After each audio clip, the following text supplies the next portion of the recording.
Good morning. Handa ang inyong Senado na harapin ang mga hamon ng ating bayan ng may linaw na layunin at agarang pagkilos. Naririnig namin ang hinaing ng bawat Pilipino at nauunawaan namin ang bigat ng kanilang pang-araw-araw na buhay. Kaya ang bawat panukalang ating isusulong ay dapat magbigay ng konkretong solusyon sa kanilang mga pangangailangan at magbukas ng mas maraming pagkakataon upang makamit nila ang kanilang mga pangarap.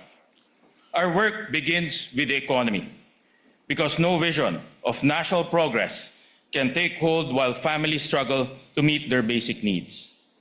The Development Budget Coordination Committee reduced our country's economic growth forecast for 2026 from 5 to 6% to 3.5 to 4.5%. At the lower end of the revised range, annual growth would be the slowest recorded since 2009, excluding the pandemic. These numbers are not abstract. They translate into lower incomes, fewer job opportunities, and heavier burdens for families struggling to get by.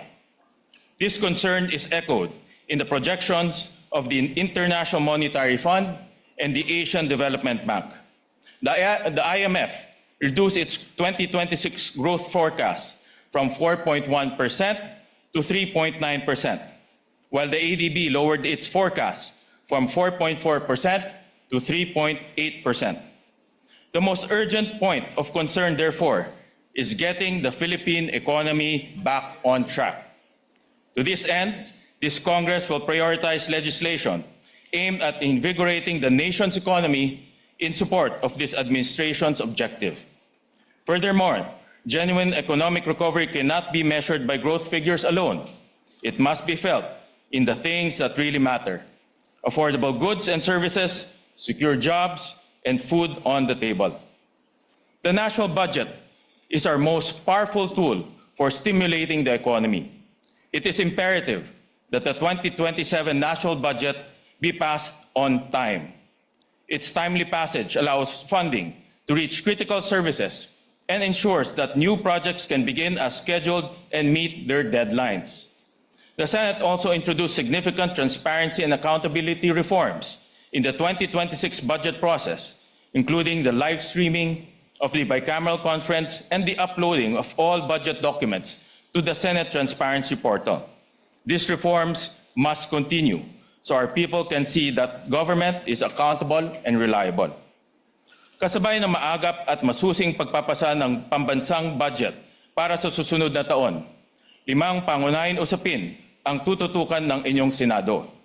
Mataas na presyo ng mga bilihin, maliit na take-home pay ng mga manggagawa, mahal na singil sa kuryente, kakulangan sa infrastruktura at transportasyon, at kawalan ng kasiguraduhan sa hanapbuhay. Anuman ang ating katayuan sa buhay, ramdam nating lahat ang bigat ng mga problemang ito. First, we will address the continued rise in food prices. Over the past year, the average price of regular milled rice, a staple in every Filipino household, increased by almost 20%. Upang matiyak ang sapat na supply at abot-kayang presyo ng bigas, bibigyan natin ng prioridad ang mga amenda sa Rice Tarification Law na kabilang sa mga prioridad na panukala ng LEDAC. Titiyakin din natin sapat ang reserbang bigas ng NFA habang pinoprotektahan ang kita at kabuhayan ng ating mga magsasaka. Pangalawa, sa ating tututukan ang perang na iuuwi ng ating mga manggagawa. Dito nakasalalay ang kanilang kakayahang mapag-aral ang kanilang mga anak, magbayad ng kuryente at matugunan ang mga pangangailangan ng kanilang pamilya. Dahil sa mataas na inflation, nabawasan ang purchasing power o tunay na halaga ng perang kinikita ng ating mga kababayan. Ang halaga ng 100 piso noong 2018 ay katumbas na lamang ng 74 pesos ngayon. Kaya magiging prioridad ng inyong Senado ang Ginhawa Bill. Simple ang layuning ito, dagdagan ang take-home pay ng ating mga manggagawa. Sa ilalim ng panukala, ang kumikita ng hanggang 400,000 pesos sa isang taon ay hindi na magbabayad ng income tax. Tataasan din natin ang tax-free ceiling para sa mga bonus. Alisin din ang buwis sa overtime pay, holiday pay, night shift differential hazard pay at service charge. Third, we will address the rising cost of electricity. Since December of last year, residential electricity rates in Metro Manila have steadily increased. By June, 4 months into the US-Iran war, consumers were paying as much as 14.50 pesos per kilowatt hour, up from 12.20 pesos during the same period last year. According to the recent Department of Energy briefing, the Philippines recorded the highest average electricity rate among ASEAN countries in June. These increases place an unfair burden on consumers and underscore the need for effective electricity regulation. Your Senate will work closely with the Executive and prioritize another LEDAC measure, the ERC Strengthening Bill. This measure will improve oversight, hold industry participants accountable, and ultimately protect ordinary consumers. The burden of high electricity costs extends beyond electricity. We also feel its effects in the transport sector, where our continued dependence on important petroleum leaves workers, commuters, and motorists vulnerable to events beyond our shores. The continuing effect in the Middle East has exposed the extent of this vulnerability. At the height of the crisis, diesel prices spiked to as much as 153.70 pesos per liter. The transport sector accounts for 49% of our country's petroleum imports. Your Senate will prioritize amendments to the Downstream Oil Industry Deregulation Act, another LEDAC priority measure.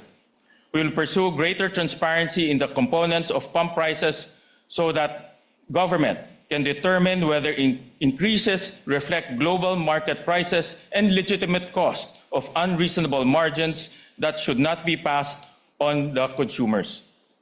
Fourth, we will focus on infrastructure. The fastest way to invigorate the economy is by accelerating infrastructure spending.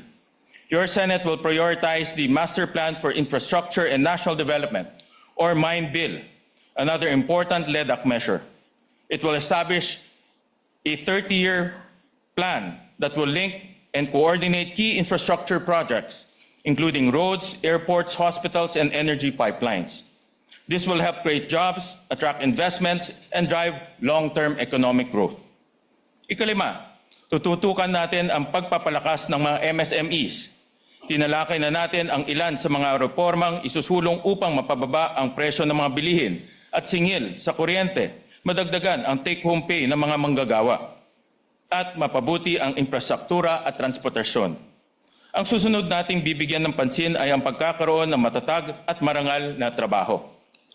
Mula noon Mayo 2025 hanggang Mayo ng taong ito, mahigit 660,000 ang bilang ng mga Pilipinong nawalan ng trabaho.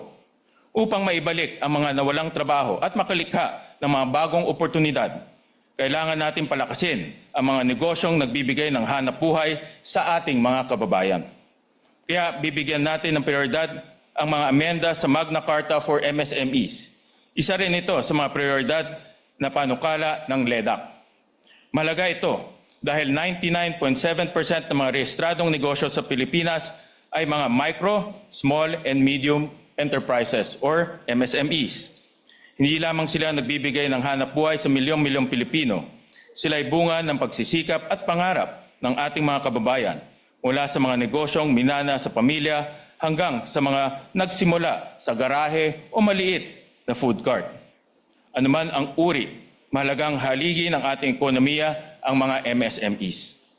Kabilang sa mga reformang isinusulong sa Magna Carta for MSMEs ang mas madaling pagkuha ng puhunan at credit guarantees, pati ang access sa shared services, machinery at technical support. Mabibigyan ang ating mga MSMEs ng mas maraming pagkakataong makilahok sa mga proyekto ng gobyerno. Pabibilisin din natin ang proseso ng pagbabayad sa kanila. Malaking bagay ito sa pagpapalawak at modernisasyon ng negosyo. Sa ganitong paraan, matutulungan natin makaraos ang mga MSMEs sa paghina ng ekonomiya para hindi mawalan ng trabaho ang kanilang mga empleyado. The 5 aspects we have discussed are closely interconnected. Reforms in one area have effects that ripple into others. Strong coordination is therefore essential to ensure that the laws we pass are relevant, coherent, and effective. Thus, I propose the creation of an ad hoc committee tasked with helping drive economic growth, create jobs, and make the cost of living more affordable for every Filipino. Strengthening our economy requires a concerted effort, proactive action, and reforms that will endure beyond a single administration. My fellow senators, these priorities touch the daily life of every Filipino. When these systems work, they create opportunities, lift families out of poverty, strengthen communities, and drive national progress. When they fail, they burden our people, close the door to their aspirations, and hold back our nations for generations. We will maintain our commitments and reforms to education, health, and social protection. These are also essential investments in the future of our people, vital components to our long-term growth, and meaningful response in times of natural disasters. We will give close and sustained attention to preserving the gains made possible by our historic 1.3 trillion peso education budget for fiscal year 2026, equivalent to 4.4% of our country's GDP. This gives us a genuine opportunity to pursue significant reforms in a sector that shapes the lives of Filipino learners and determines the future of our nation. Maraming pagsubok ang hinarap ng ating bansa nitong mga nagdaang buwan. Ngunit sa bawat hamon, patuloy na ipinapakita ng bawat Pilipino ang kanilang tatag, sipag at kakayahang bumangon.